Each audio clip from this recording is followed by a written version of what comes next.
sino na sa katwiran. Kaya kahit nag-iisa ka lang, isang milyon, isa lang, basta ikaw na sa katwiran, may labang ka. May labang ka. Okay? Hindi ko karami yan. Ngayon yung gustong sumama, mga Pilipino na gustong sumama sa atin, bahala kayo, sumama kayo.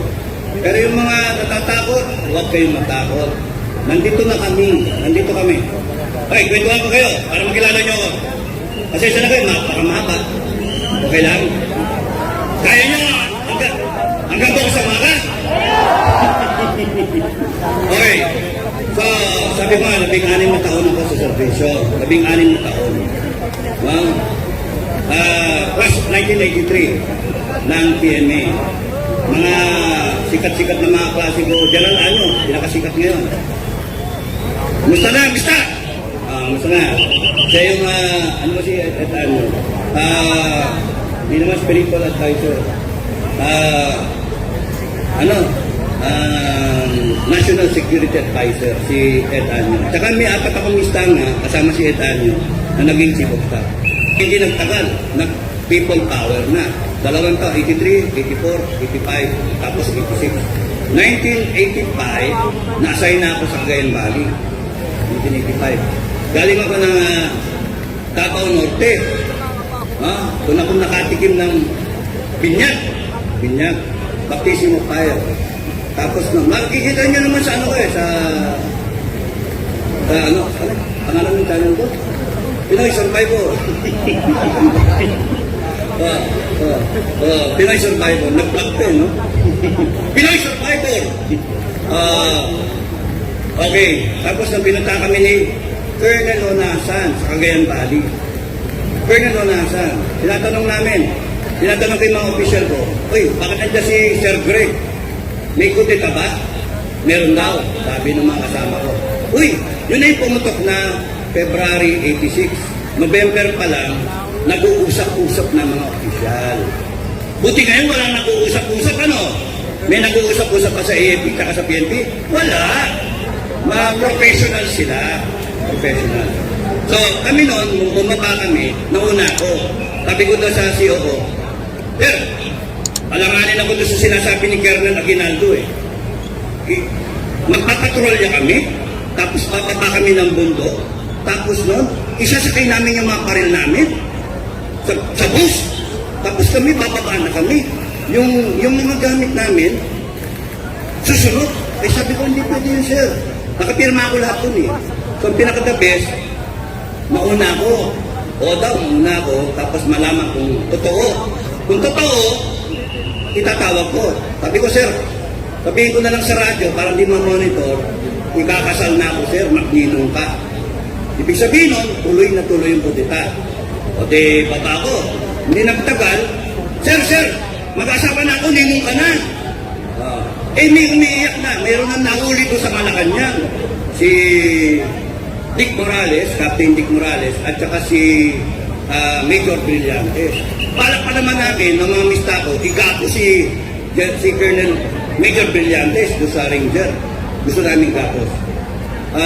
Tapos nun, pumutok na, sila Unasa, nag-withdraw, Camp Aguinaldo. O di, fast forward na, February Revolution. Lumabas ang military.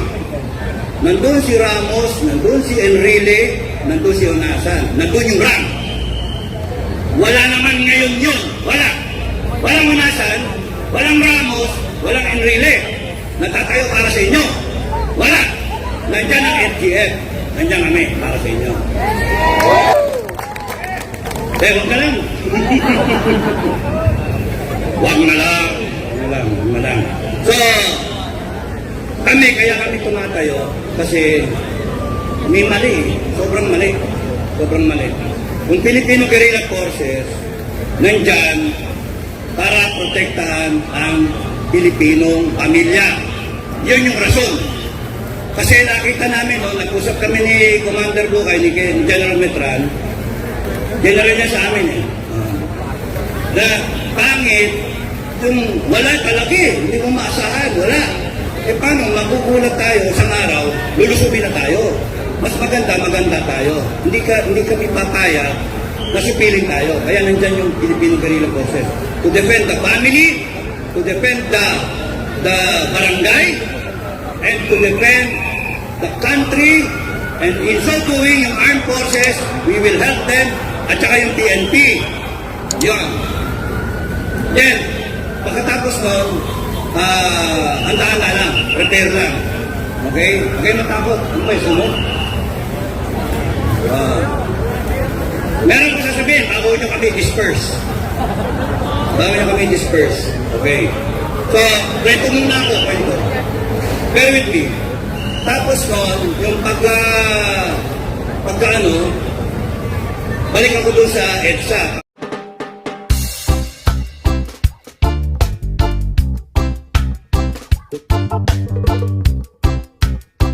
Kamay, mga ano, yung mga ano, yan, mga FGF, no? Yung iba, nakagilid-gilid lang. At marami gustong sumama eh. Pero sabi namin, dala lang muna kayo. Hindi pa naman kailangan eh. Okay? Hindi naman ito paramihan eh. Hindi ito paramihan. Pakitaan to ng tama. So sino nasa katwiran? Kaya kahit nag-iisa ka lang, isang milyon. Isa lang, basta ikaw na sa katuwiran, may labang ka. May labang ka. Okay? Hindi ito paramihan. Ngayon yung gustong sumama, mga Pilipino na gustong sumama sa atin, bahala kayo, sumama kayo. Pero yung mga natatakot, huwag kayong matakot. Nandito na kami. Nandito kami. Okay, kwentuhan ko kayo para makilala nyo ako. Pasensya na kayo, napakamahaba.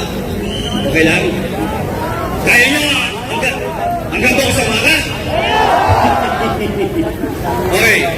So, sabi ko nga, 16 na taon ako sa servisyo. 16 na taon. Wow. Plus 1983 ng PMA.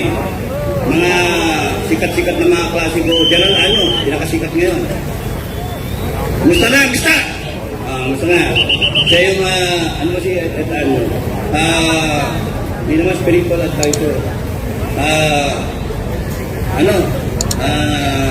National Security Advisor, si Ed Anyo. Tsaka may apat akong mistanga, kasama si Ed Anyo, na naging chief of staff. Hindi nagtagal, people power na. Dalawang taon, 83, 84, 85, tapos 86. 1985, na-assign na ako sa Cagayan Valley. 1985. Galing ako ng Davao Norte. Doon ako nakatikim ng binyag, baptism of fire. Tapos makikita nyo naman sa ano ko sa pangalan ng channel ko? Pinoy Survivor. Pinoy Survivor. Nag-vlog ko no? Pinoy Survivor. Okay. Tapos nang pinunta kami ni Colonel Onasan sa Cagayan Valley. Colonel Onasan. Tinatanong ko yung mga official ko, uy, bakit nandiyan si Sir Greg? May kudeta ba? Meron daw, sabi ng mga kasama ko. Uy, yun na yung pumutok na February 86. November pa lang, nag-uusap-usap na mga opisyal. Buti ngayon walang nag-uusap-usap, ano? May nag-uusap-usap pa sa AFP at sa PNP? Wala. Mga professional sila. Professional. So, kami noon, nung bumaba kami, nauna ako. Sabi ko daw sa CEO ko, Sir, alanganin ako doon sa sinasabi ni Colonel Aguinaldo eh. Magpapatrolya kami, tapos bababa kami ng bundok, tapos noon, isasakay namin yung mga paril namin sa bus. Tapos kami, bababa na kami. Yung mga gamit namin, susunod. Eh sabi ko, hindi pwede yun, sir. Nakapirma ako lahat dun eh. So, ang pinaka-the best, mauna ako. O daw, mauna ako, tapos malaman kung totoo. Kung totoo, itatawag ko. Sabi ko, sir, sabihin ko na lang sa radyo para hindi ma-monitor, ikakasal na ako, sir, magninong ka. Ibig sabihin nun, tuloy na tuloy yung kudeta. O di, baba ko. Hindi nagtagal, sir, mag-asawa na ako, ninong ka na. May umiiyak na. Mayroon nang nahuli ko sa Malacanang. Si Dick Morales, Captain Dick Morales, at saka si Major Brillantes. Balak pa naman natin, ng mga mista ko, ikapo si Colonel Major Brillantes doon sa Ranger. Gusto namin kapos. Tapos noon, umutok na, sila Unasa, nag-withdraw, Camp Aguinaldo. O di fast forward na, February Revolution. Lumabas ang military. Nandun si Ramos, nandun si Enrile, nandun si Unasa, nandun yung rank. Wala naman ngayon yun. Wala. Walang Unasan, walang Ramos, walang Enrile. Natatayo para sa inyo. Wala. Nandiyan ang FGF. Nandiyan kami para sa inyo. Huwag ka lang. Huwag na lang. Huwag na lang. So, kaya kami tumatayo kasi may mali. Sobrang mali. Sobrang mali. Kung Filipino Guerrilla Forces, nandyan para protektahan ang Pilipinong pamilya. Yun yung rason. Kasi nakita namin, no, nag-usap kami ni Commander Bukay, ni General Metran, general niya sa amin na pangit, kung wala kalaki, hindi mo maasahan, wala. Eh paano, magugulat tayo isang araw, lulusubin na tayo. Mas maganda tayo. Hindi kami papaya na supiling tayo. Kaya nandyan yung Filipino Guerrilla Forces. To defend the family, to defend the barangay, and to defend the country, and in so doing, yung armed forces, we will help them, at saka yung PNP. Yun. Then, pagkatapos nun, handaan na lang, repair lang. Okay? Okay, matakot. Ano ba yung sunod? Meron ko sasabihin, bago nyo kami disperse. Bago nyo kami disperse. Okay? So, kwento muna ako, kwento. Bear with me. Tapos nun, yung pagka balik ako doon sa EDSA.